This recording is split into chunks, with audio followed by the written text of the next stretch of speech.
UW professor has high hopes. He would like to see his film shed light on the Ebola crisis through the eyes of Liberians. In the Shadow of Ebola was featured today at the Wisconsin Film Festival, and Valina Jones got a sneak peek. And this film, Valina, I hear wasn't planned initially, was it? It wasn't, Danica, and it's really interesting how it all came about. UW professor Greg Mittman was originally in Liberia to film a different movie when Ebola first hit the city of Monrovia. Mittman said his team recognized the severity of the growing outbreak and felt it was a story that had to be told.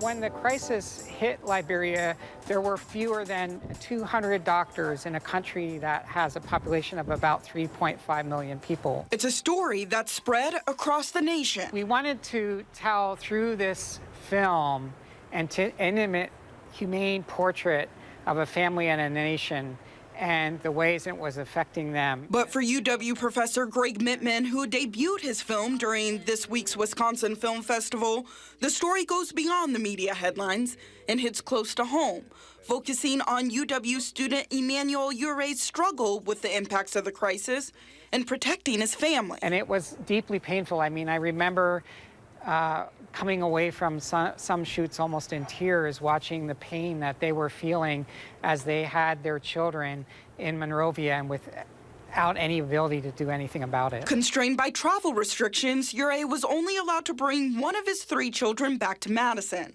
leaving the rest of his family in Liberia in the middle of the Ebola outbreak. The film also focuses on the history of Liberia's civil war, the healthcare infrastructure, and the resilience of Liberians through it all. But most important was when the community members, artists, musicians, radio DJs, healthcare workers within Liberia, Liberians themselves, began to come together and organize and really combat the virus. A story he hopes will lead to more understanding and leave a lasting impact on its audience as the crisis has left on all those affected. Even though Ebola is no longer in the headlines, that its ripple effects in terms of the economy, in terms of the food insecurity, in terms of the health capacity within West African countries like Liberia will endure for a long time.